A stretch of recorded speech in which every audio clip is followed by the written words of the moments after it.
Salmos, la oración de Israel y de la Iglesia.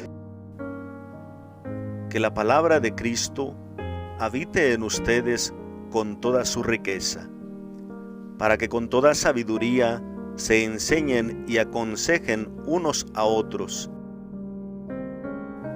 y con un corazón agradecido canten a Dios salmos, himnos y cánticos inspirados.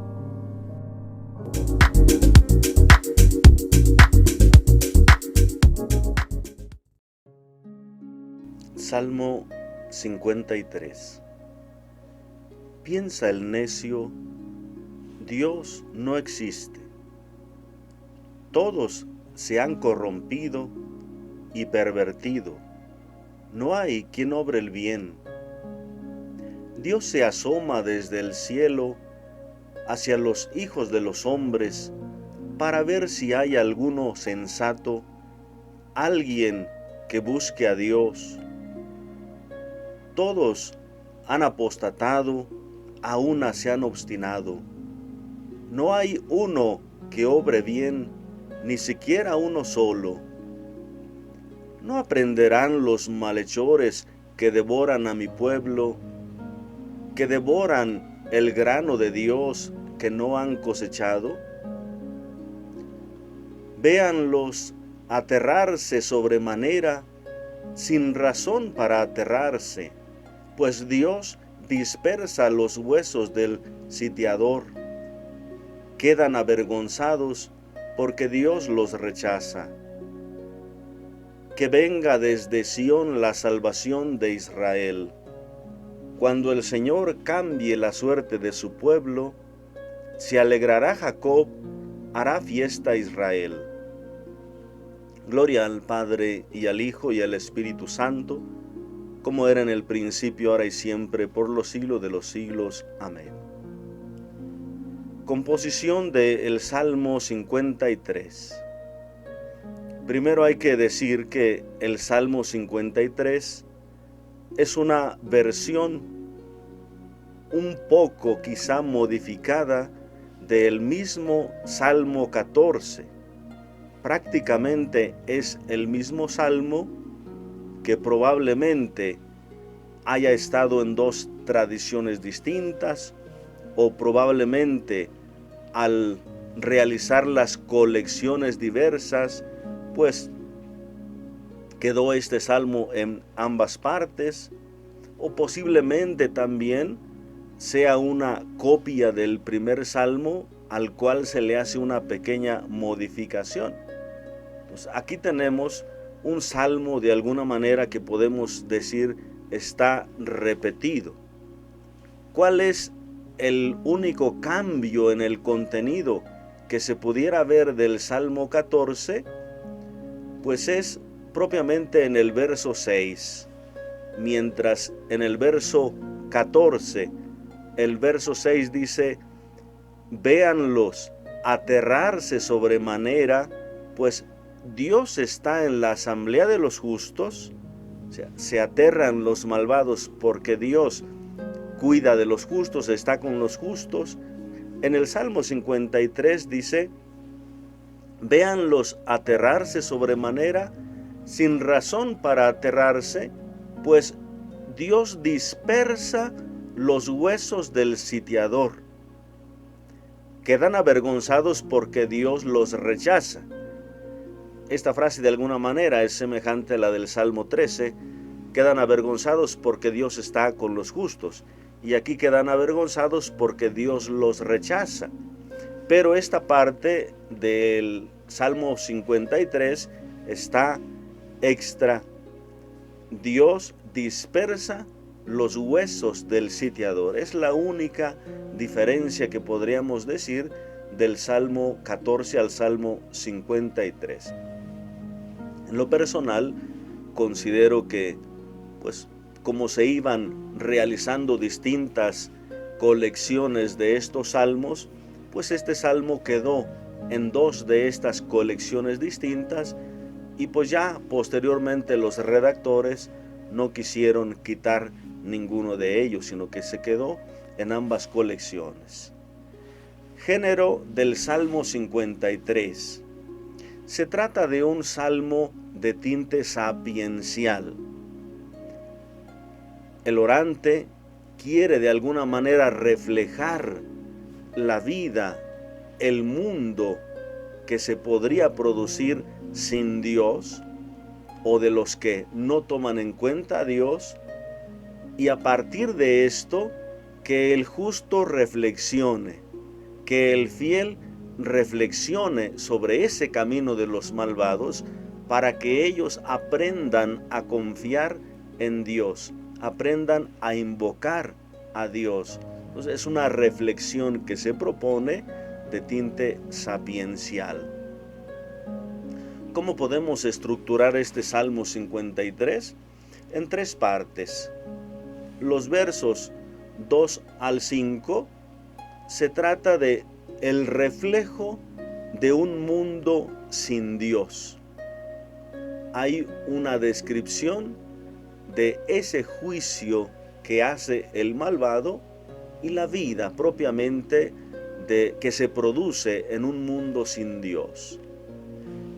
El verso 6 sería como una segunda parte que presenta la suerte de estos malvados, o sea, la ruina que les espera porque Dios va a tomar cuentas en el asunto, propiamente el castigo que les espera. Y el verso 7 sería como una tercera parte del Salmo, donde al Señor se le hace una súplica para que salve a su pueblo. Es una petición de salvación. Comentario. Primera parte, esta descripción del mundo sin Dios. Piensa el necio, Dios no existe. Todos se han corrompido y pervertido. No hay quien obre el bien. Dios se asoma desde el cielo hacia los hijos del hombre para ver si hay alguno sensato, alguien que busque a Dios. Todos han apostatado, a una se han obstinado. No hay uno que obre el bien, ni siquiera uno solo. ¿No aprenderán los malhechores que devoran a mi pueblo, que devoran el grano de Dios que no han cosechado? El necio es aquel que cree que Dios no se ocupa de los asuntos de este mundo, que Dios no se interesa ni toma partido por nadie ni por nada. No se trata tanto aquí, por lo menos en la concepción de Israel, no hay propiamente un ateísmo teórico o que alguien pueda realmente negar la existencia de Dios.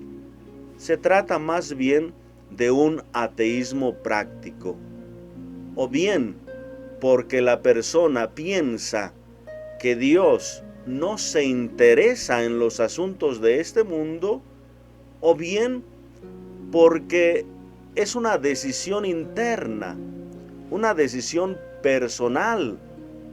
Aquí cuando dice que el necio piensa en su interior, o el arrogante, por lo menos es una frase que aparece en el Salmo 14, piensa en su corazón, piensa en su interior.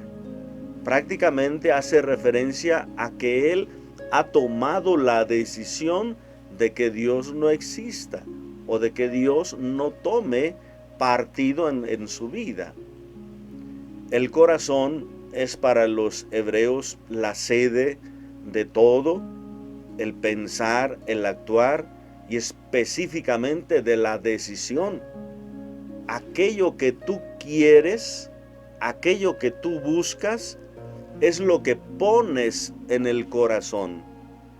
Y aquello que anhelas, que deseas, le pones el corazón. O sea, el querer algo con todas las fuerzas. Entonces, la sede de las decisiones es propiamente el corazón.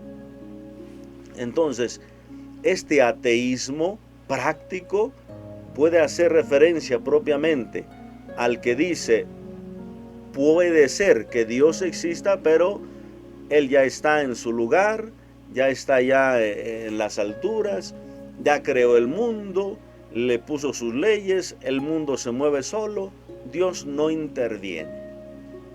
O también puede ser que esa decisión de que Dios no intervenga es una cuestión personal. Ha decidido hacer las cosas por sí mismo y que Dios no intervenga. Ha decidido no consultar a Dios. Ahora, ¿qué sucede en este mundo cuando no se toma en cuenta a Dios o no se cree que Dios pueda participar en él? Pues los negocios de este mundo pues se rigen por la ley del más fuerte, la ley del más hábil, la ley del poderoso, la ley del astuto. Entonces, aquí en este salmo, ese insensato o ese malvado va a identificarse con el ambicioso, con el codicioso, con el explotador, que con sus acciones devora al pueblo de Dios, devora el pan que le pertenece a Dios.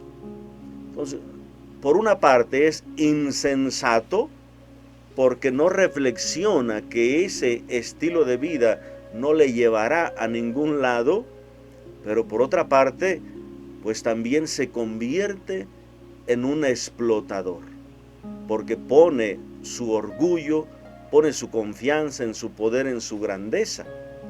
Y entonces, al pensar que Dios no interviene para salvar a los pobres, se apodera de sus bienes, esclaviza, domina a los demás.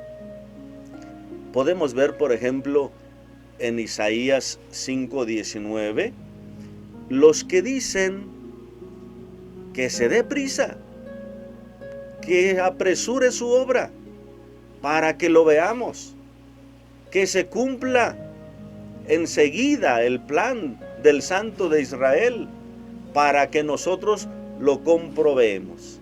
Entonces, es como una provocación que se hace a Dios o a aquellos que creen en Dios, que confían en Dios, que dicen, a ver, ¿dónde está Dios? A ver, que baje, que lo veamos, que se apresure. Si dicen que Dios interviene, si dicen que Dios actúa, pues vean, es como una provocación. A ver, ¿dónde está? Queremos ver su acción. Poquito semejante a lo que le decían a Jesús, si es hijo de Dios, que baje de la cruz, que lo veamos. Vean, es una provocación, una tentación a Dios. Pero aquí se ve que estos que confían en sí mismos, pues rechazan, no creen que Dios intervenga. El Salmo 10, del 4 al 5 dice, sí, el malvado se gloría de su ambición, el codicioso blasfema y desprecia al Señor. ¿Ya? Desprecia al Señor quiere decir no lo toma en cuenta, no lo respeta, no lo honra. El malvado dice con arrogancia, Dios no pedirá cuentas, no existe. Así piensa, o sea, no interviene. Se trata de que este malvado piensa que Dios no va a intervenir, por lo tanto él puede hacer lo que le dé su gana. Salmo 12 del 4 al 5, que el Señor elimine los labios mentirosos y la lengua fanfarrona de los que dicen, la lengua es nuestra fuerza, nuestros labios son nuestra arma. ¿Quién será nuestro amo? Vean, otra provocación. ¿Quién nos manda? Nosotros solitos. Tenemos fuerza en nuestras palabras, nuestra lengua, en nuestra fuerza, nuestras manos, el poder. Salmo 94 del 6 al 7. Asesinan a viudas y a emigrantes, degüellan al huérfano y comentan, el Señor no lo ve, el Dios de Jacob ni se entera. pueden permitirse hacer lo que quieran, pues consideran que Dios no actúa.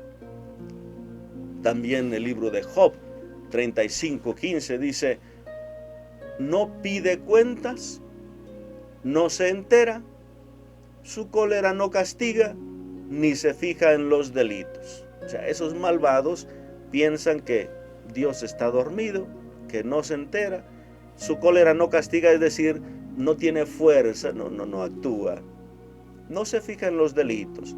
Job 22:14, las nubes lo tapan y no le dejan ver.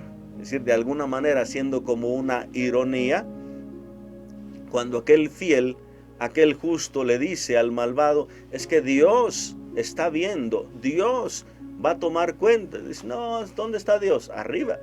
Las nubes lo tapan, no lo dejan ver. Es decir, son burlas que hacen estos malvados. Entonces, se trata de que estos poderosos, estos confían en sus riquezas, confían en su arrogancia y piensan que Dios no actuará. Por lo tanto, se sienten libres de hacer lo que les venga en gana, lo que ellos deseen. Dios se asoma desde el cielo hacia los hijos de los hombres para ver si hay algún justo. Que Dios se asoma desde el cielo quiere decir que Dios todo lo ve, que Dios todo lo observa. Génesis 11:5 dice que el Señor bajó para ver la ciudad y la torre que los hombres estaban edificando. Es decir, son de alguna manera formas antropomórficas de hablar de Dios, es decir, hablar de Dios como en forma humana, que Dios bajó, que Dios vio, etc. Pero quiere decir que Dios se entera, Dios conoce todo. También en Génesis 18:20 al 21 dice, después dijo el Señor, la denuncia contra Sodoma y Gomorra es seria y su pecado es gravísimo. Voy a bajar para averiguar si sus acciones responden realmente a la demanda, a la denuncia. Entonces voy a bajar, voy a ver, significa Dios se entera de todo.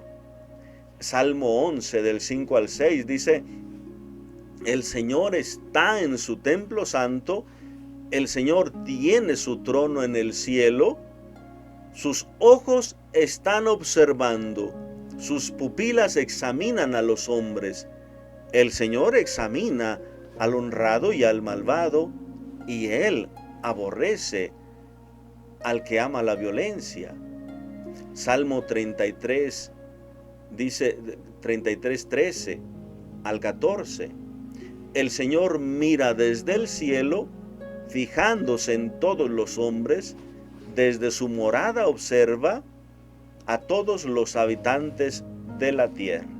Entonces, Dios se asoma del cielo, Dios se fija, quiere decir que Dios conoce todo, conoce el corazón de cada persona. Cuando aquí dice que no existe ni un solo justo, ni alguien que haga el bien, no se trata de describir la realidad propiamente que se viva en la actualidad o incluso en la actualidad del orante, del salmista. Tampoco se trata de que se niegue toda presencia del bien. No, el salmista siempre se va a contar entre el número de los fieles, el número de los justos. ¿Por qué se dice así que no hay ninguno bueno, ninguno que haga el bien?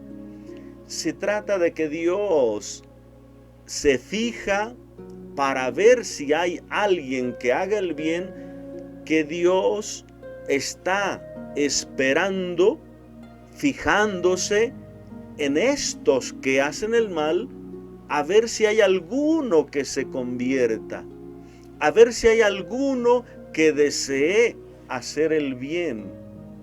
Está de alguna manera relatando o describiendo el mundo de los malvados, de los que no toman en cuenta a Dios.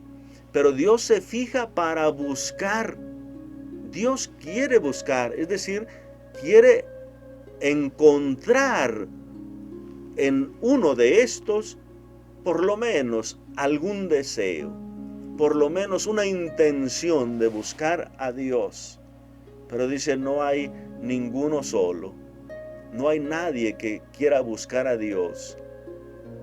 También entra en juego ahí la descripción de la condición pecadora de la humanidad.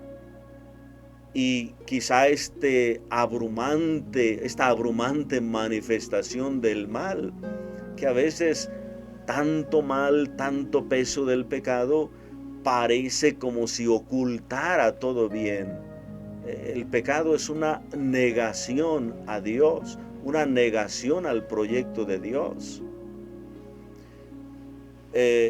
Jeremías 5:1, por ejemplo, dice: recorran las calles de Jerusalén, miren, comprueben, busquen en sus plazas a ver si hay alguien que respete el derecho y practique la sinceridad, y lo perdonaré.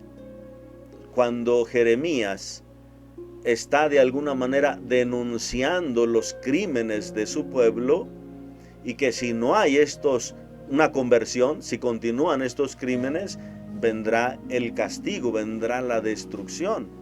Entonces dice, busquen que se manifieste el derecho, la justicia, y no habrá castigo, y perdonaré a la ciudad. Pero vean, esta exageración son formas literarias para exagerar una situación y hacerle entender al pueblo la gravedad del pecado, la gravedad del mal, de la injusticia. En Génesis 18, cuando Abraham intercede por Sodoma y Gomorra, quizá más bien por Sodoma, porque allí era donde vivía su sobrino Lot, y Abraham le va a decir a Dios: y vas a destruir la ciudad si hay ahí 50 justos. Y pues Dios le dice, si hay 50, pues la perdono a toda la ciudad en honor a esos 50. Pero si no hay 50, si hay solo 45, pues perdonaré la ciudad por los 45. Pero si no los hay, a lo mejor hay 30, pues por los 30. Pero si solamente hay 20, pues por los 20 justos voy a perdonar la ciudad. Y si solamente hubiera 10, hasta ahí dice Dios, hasta si hay 10 justos voy a perdonar la ciudad. Y resulta que ni 10 justos había en toda la ciudad. Es decir, es una exageración, una hipérbole, así se llama lingüísticamente o literariamente, para hablar de una exageración, y estas se utilizan cuando se quiere ver la gravedad de algo. Entonces, la gravedad del peso que tiene el pecado. ¿Hasta dónde ha llegado el pecado? Por ejemplo, Génesis 6, del 11 al 12. La tierra estaba corrompida ante Dios y llena de crímenes. Dios vio la tierra corrompida porque todos los vivientes de la tierra se habían corrompido en su proceder. Entonces, Dios vio la tierra corrompida. Génesis 6, del 5 al 6 dice: al ver el Señor que la tierra crecía en la maldad del hombre y que toda su actitud era siempre perversa, se arrepintió de haber creado al hombre en la tierra y le pesó en el corazón. Bueno, aquí hay que explicar también esa frase. No se trata de que Dios se arrepintió de haber creado la humanidad. Dios siempre optará por la humanidad y por el proyecto salvífico de la humanidad. Lo que quiere decir aquí es que el pecado de la humanidad contradice el proyecto creador de Dios. Dios creó al hombre para la santidad, para la comunión con Él, para la plenitud, la salvación. Y el pecado trae la muerte, contradice la creación. Entonces, el escritor pone estas palabras: a Dios le pesó haberle creado. Más bien es el pecado de la humanidad contradice el proyecto de Dios, el proyecto de la creación para la santificación, para la salvación. Pero lo que sí podemos ver aquí es esa descripción como de un pecado generalizado, un pecado que se extiende a toda la humanidad. Entonces, esas son las frases en las cuales hay que entender el Salmo, como Dios vio y no encontró ni un justo, o sea, mucho pecado. Pero también hay que entender, como decía hace un momento, que se trata más bien de tratar, valga la redundancia, de buscar en estos que se han olvidado de Dios algo que manifieste su búsqueda, a ver si hubiera alguien que busca a Dios, porque Dios siempre va a dar oportunidad. Dios siempre va a buscar a aquel pecador. Por lo menos esta es la imagen de Dios que nos va manifestando el Nuevo Testamento. El Dios que se parece a aquel pastor que sale a buscar a la oveja que se le perdió hasta que la encuentra, hasta que la encuentra. Y así dice Jesús sobre sí mismo y su misión: he venido a buscar lo que se había perdido. Es un Dios que busca, un Dios que se fija, un Dios que está observando, dando oportunidad para ver si hubiera un principio de arrepentimiento, de búsqueda de Dios. Estos malvados, pues, si no se arrepienten, pues sufrirán el castigo. Devoran a mi pueblo, dice aquí el Salmo, devoran a mi pueblo y devoran el pan, el grano de Dios que no han cosechado. Se trata de que cuando roban al pobre es como si robaran a Dios. Es un pan que le corresponde a Dios. Dios lo da para todos, lo da a los pobres. Entonces, robar a los pobres, esclavizar, es un daño contra Dios. Roban el pan de Dios, hacen daño a los pobres que pertenecen a Dios. Segunda parte de este salmo, el verso 6. A la ruina este mundo sin Dios. Esta será su suerte. Véanlos aterrarse sobremanera, sin razón para aterrarse, pues Dios dispersa los huesos del sitiador. Quedan avergonzados porque Dios los rechaza. Dios los rechaza. La verdad del Salmo, o la verdad que quiere transmitir este salmo o este escritor o este orante, es que Dios no solo observa, Dios no solo conoce lo que los malvados hacen con su pueblo o con los pobres, sino que Dios no se corrompe y por lo tanto actúa para dar primero el castigo a los malvados, a los que no se convierten, y también para salvar a los humildes, para cambiar la suerte de su pueblo. Vemos, por ejemplo, en el Salmo 12:6, el Señor responde por los sollozos del humilde, por el lamento del pobre. Ahora me levanto y daré la salvación a quien la ansía. Dios responde, Dios escucha a los pobres, a los lamentos de los humildes. Sofonías 1:12 dice: entonces registraré a Jerusalén con antorchas para pedir cuentas a los adormecidos con vinos generosos y a los que piensan, Dios no actúa ni bien ni mal. Pues vean, no es que Dios esté dormido, que Dios le tapan las nubes, que Dios no ve. Dios va a actuar y va a registrar a Jerusalén, va a buscar, no se le escapará ninguno, para tomar cuentas de todos aquellos que están adormecidos con el vino, o sea, borrachos sin sentido. Pero va a dar también la salvación a aquellos que esperan esta salvación en Dios. Sofonías 1:12 es el texto que hemos leído.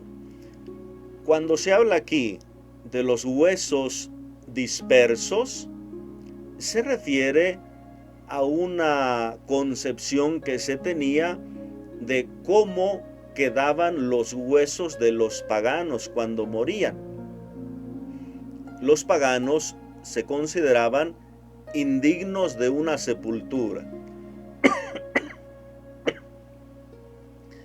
Indignos de una sepultura, por lo tanto, quizá ya en una cierta concepción de resurrección, pues sin esperanza, sin pensar en una vida posterior. Entonces creía que pues todos aquellos que no creían en Dios, sus huesos quedaban dispersos, no había esperanza de juntarlos, de volver a tener vida. Huesos dispersos, prácticamente ya sin vida y sin esperanza. Leemos, por ejemplo, en Isaías 14, del 18 al 20, todos los reyes de las naciones descienden a sepulcros de piedra, todos reposan con gloria, cada cual en su mausoleo.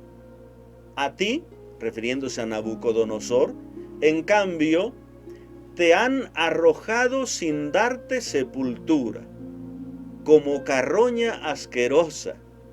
Te han cubierto de muertos traspasados a espada, como a cadáver pisoteado.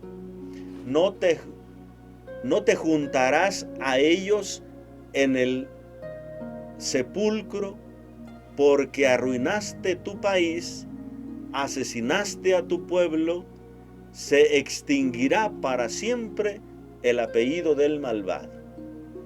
Diciéndole a Nabucodonosor, todos los reyes son reconocidos, hasta se le hacen tumbas especiales, porque van a honrar su memoria. Pero a ti no tendrás una tumba como los reyes. Serán tus huesos dispersos, quedarás ahí como para que lleguen las aves de carroña. De alguna manera, una denuncia que se le hace a Nabucodonosor por todo lo que hizo en la dispersión de su pueblo, del pueblo de Judá.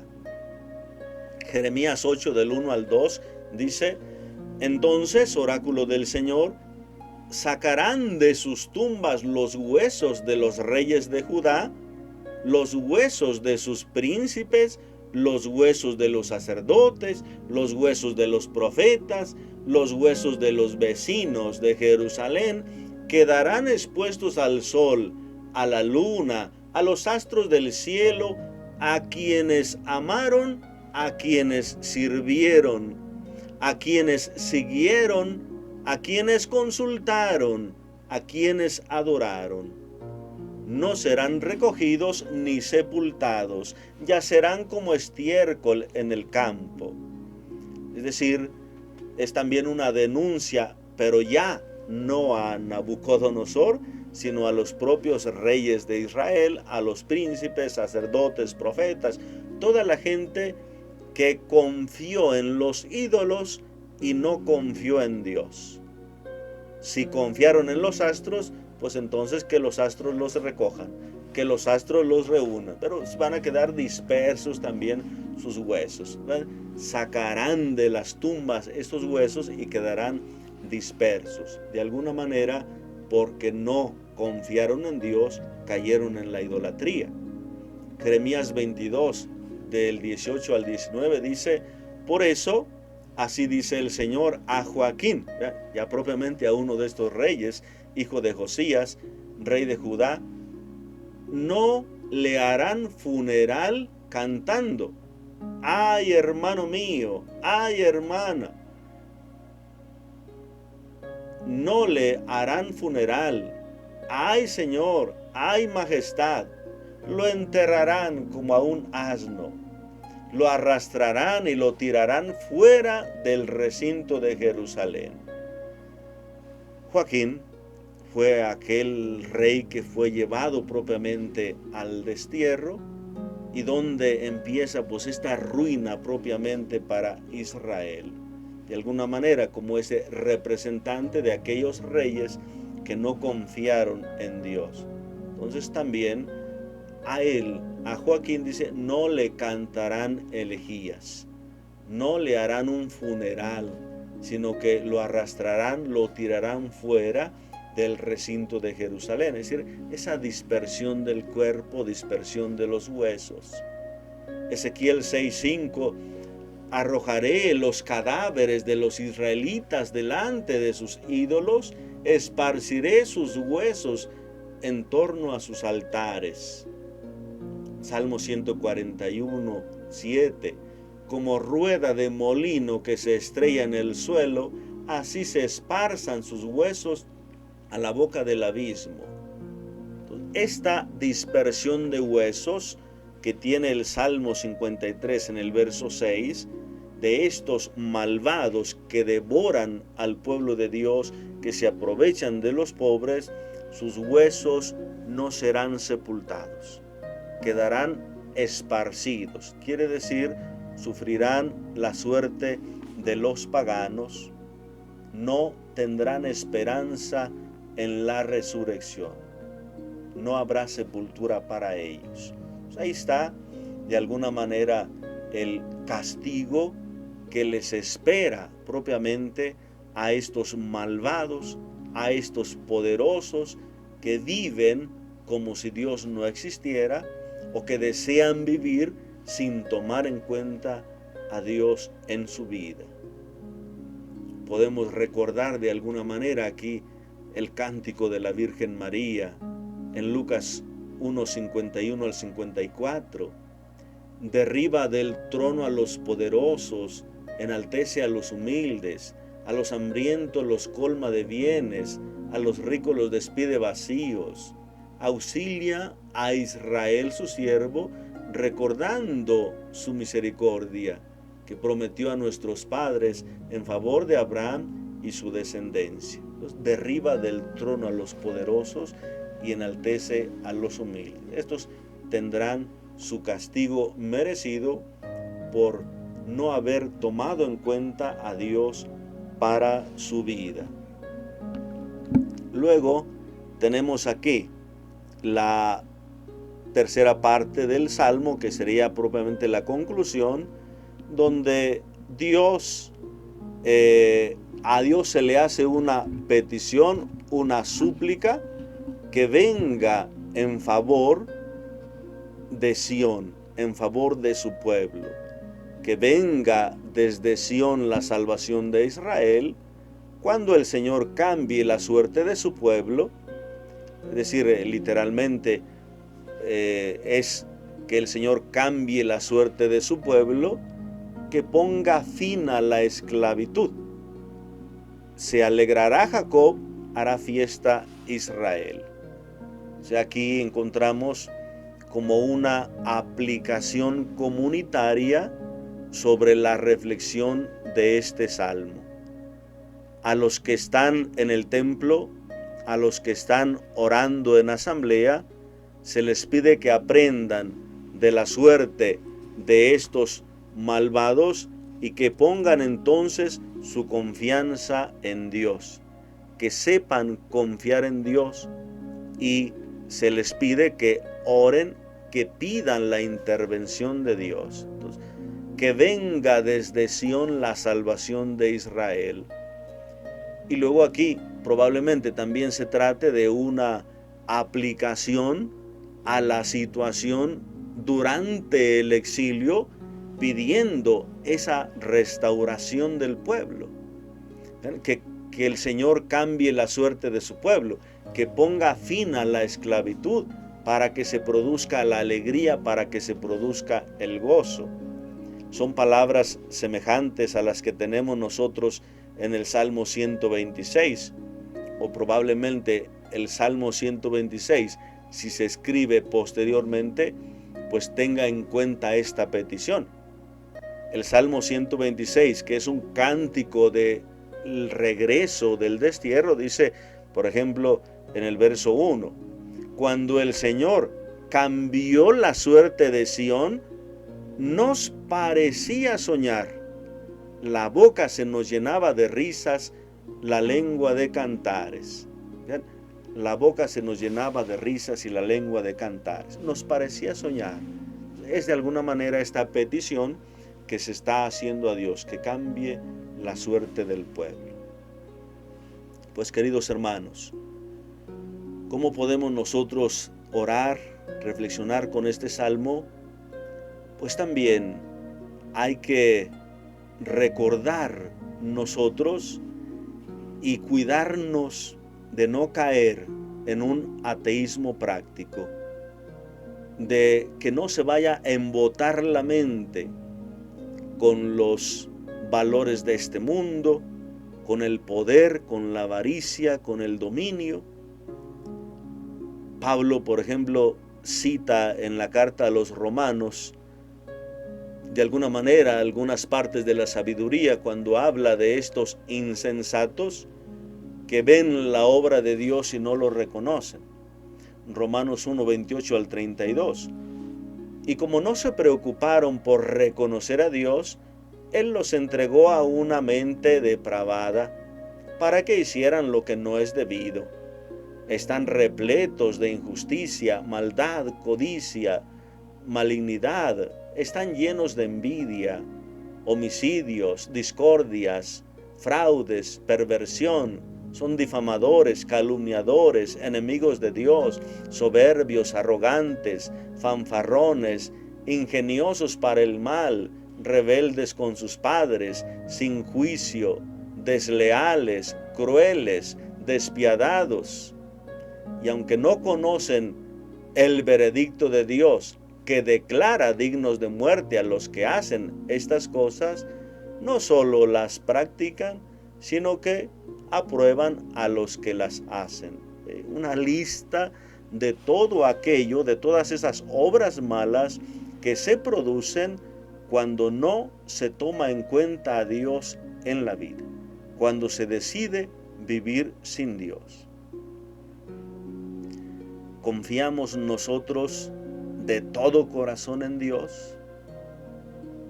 ¿Lo tomamos en cuenta para nuestra vida?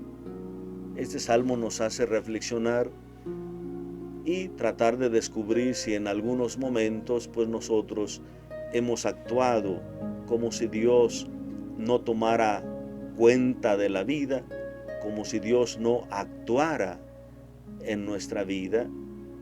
Que el Señor nos ayude a ser sensatos, a ser prudentes en nuestro obrar y especialmente a consultar, a orar, a pedirle a Dios que siga actuando entre nosotros. Que Dios les bendiga abundantemente en el nombre del Padre y del Hijo y del Espíritu Santo. Amén. Si te gustó este video, dale like, suscríbete y activa la campana.